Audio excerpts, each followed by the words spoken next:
Hey everyone, Mr. Newman here, and this is Practice Benchmark 2, Form D. We're on question number 7 here. Here we're given a quadratic equation, and they say Ashley wants to complete the square and use the square roots to find her two solutions. After completing the square, which of the following is an equivalent algebraic form of this equation?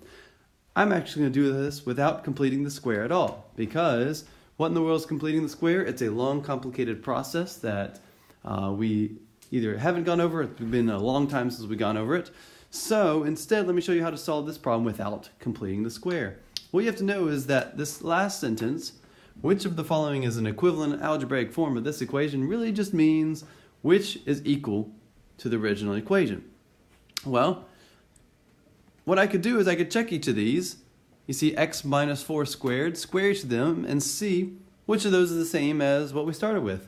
The key here is you have to remember that when you square a binomial, you're actually multiplying the binomial out by itself.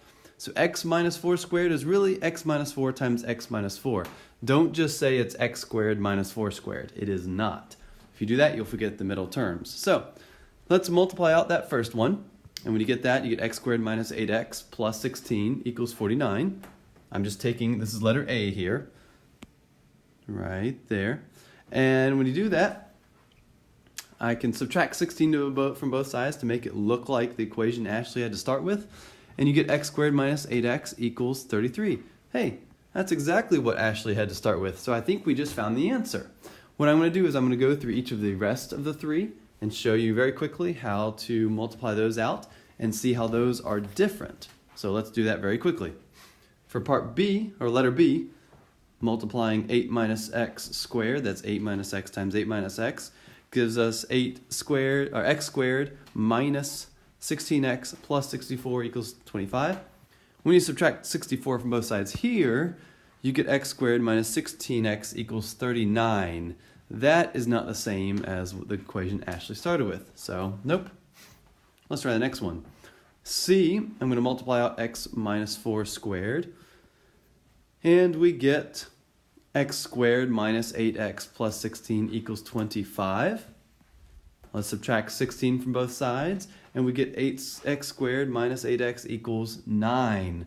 Closer, but not the same, so those are definitely different equations. This last one here, so nope. X minus 8 squared is going to be x squared minus 16x plus 64 equals 49.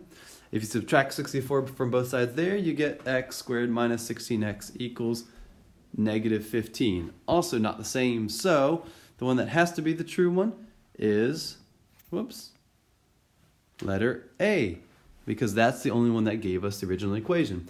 This is a theme on a lot of these problems where I don't know the middle process, but what I do know is those answers, whichever one of the answers is correct, has to be the same as what I started with. So I'm going to work backwards on each of the multiple choice problems and just see which of these is equal. You can do this on a lot of problems. Thank you very much for watching.